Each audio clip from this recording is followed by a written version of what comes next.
Hello दोस्तों, स्वागत है आप सभी का फिर से एक बार आपके अपने YouTube चैनल स्टडी सेक्टर में।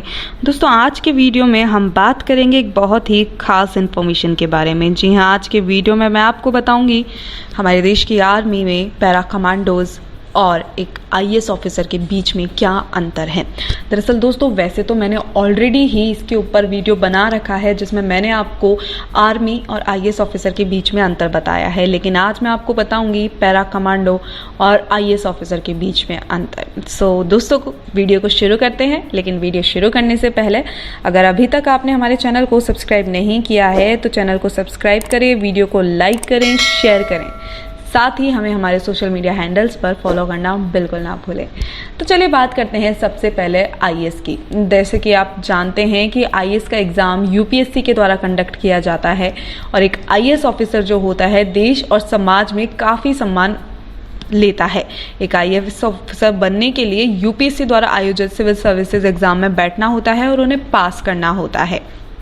वहीं दूसरी ओर अगर हम पैरा कमांडो की बात करें तो दरअसल दोस्तों, पहले मैं आपको ये बता दूं कि पैरा कमांडो होते क्या हैं। दरअसल पैरा कमांडो भारतीय सेना की पैराशूट रेजिमेंट की स्पेशल फोर्स यूनिट होती है। पैरा कमांडो को स्पेशल ऑपरेशन, डायरेक्ट एक्शन, बंधक समस्या, आतंकवाद विरोधी अभियान, गैर परंपरागत हमले और इन सभी के लिए तैनात किया जाता है। और इनकी दो तरीके से भर्ती होती है, या तो डायरेक्ट रिक्रूटमेंट होता है या फिर इंडियन आर्मी के द्वारा। डायरेक्ट रिक्रूटमेंट के अंदर जवानों को सिविल सर्विस में आर्मी रैली द्वारा भर्ती की जाती है। Army rally parachute commando training centre Bengaluru में कराई जाती है तथा वहां पर चयनित कैंडिडेट को पैरा कमांडो की ट्रेनिंग से होकर गुजरना होता है।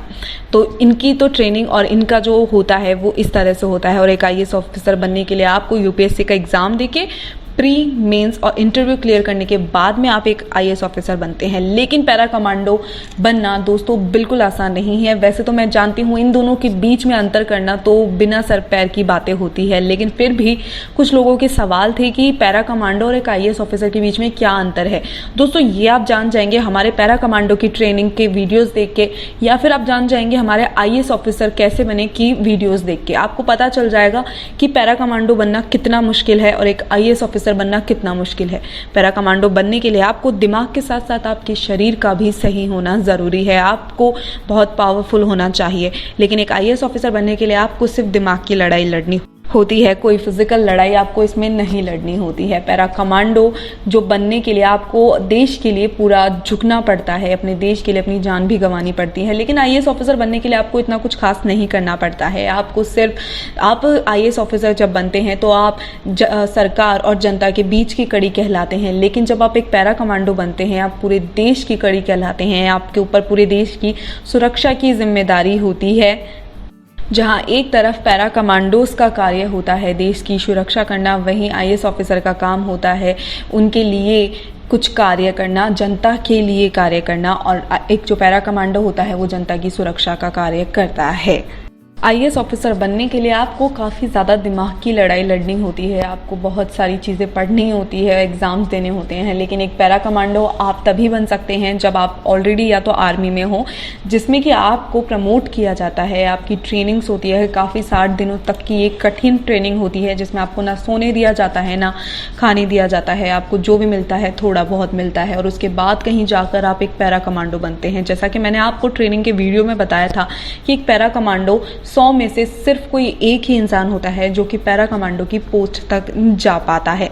चलिए बात कर लेते हैं कि इनकी सैलरी के डिफरेंस की। तो वैसे तो नहीं करनी चाहिए, बट फिर भी अगर मैं बात करूं तो पैरा कमांडो को 7वें वेतन आयोग में बढ़कर अफसर के लिए 25,000 रुपये प्रति माह तथा जेसीओ और अन्य रैंक्स के लिए 17,300 रुपये प्रति माह दिया जाता है।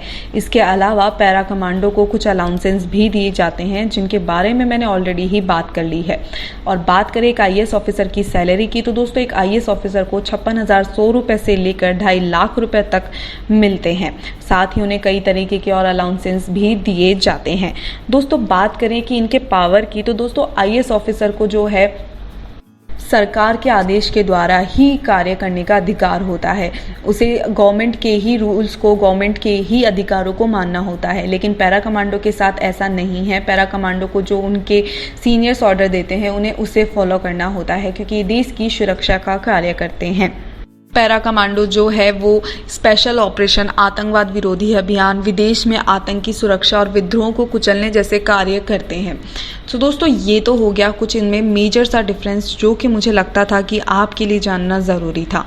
वैसे तो इनका डिफरेंस का करने का मेरा कोई अधिकार नहीं है, फिर भी मैं आप लोगों को बताना चाहती थी कि एक आईएएस ऑफिसर बनना कितना मुश्किल है और एक पैरा कमांडो बनना कितना मुश्किल है। इन दोनों के मुश्किल कड़ी के बीच में अंतर कितना करना मुश्किल है। सो मुझे लगता है कि मेरे द्वारा की गई ये छोटी सी कोशिश आपको अच्छी लगी होगी। मेरे इस वीडियो का उद्देश्य किसी की भावनाओं को ठेस पहुँचाना नहीं है। मैं सिर्फ आप तक एक ऐसी नॉलेज पहुँचा रही हूँ जो मुझे लगता है कि आपका जानना ज़रूरी था कि एक पैरा कमांडो में डिफरेंस क्या होता है और एक आईएएस ऑफिसर में क्या डिफरेंस होता है। इन दोनों के बीच का जो मेजर डिफरेंस होता है, करते तो ये दोनों काम देश के लिए ही है, हमारी सरकार के लिए ही है, हमारे देश की सुरक्षा के लिए ही ये कार्य करते हैं, किंतु इनमें से किसके पास ज़्यादा पावर्स होती है, किसके पास कम पावर्स होती है और इन दोनों के बीच में क्या मेजर डिफरेंस है, आज के वीडियो में मैंने छोटी सी एक कोशिश करी है। मुझे उम्मीद है कि मेरे द्वारा की गई ये कोशिश आपको अच्छी लगी होगी। अगर अच्छी लगी है देन प्लीज़ वीडियो को लाइक करें, चैनल को सब्सक्राइब करें। साथ ही ऐसे ही इंटरेस्टिंग वीडियोस जानने के लिए या फिर किसी प्रकार का कोई भी आपका ओपिनियन हो तो प्लीज़ मुझे कमेंट करके ज़रूर बताएं। तो मिलती हूँ आपसे अगले वीडियो में ऐसी एक इंटरेस्टिंग इन्फॉर्मेशन के साथ। तब तक के लिए स्टडी सेक्टर को सब्सक्राइब करें, वीडियो को लाइक करें, शेयर करें। धन्यवाद।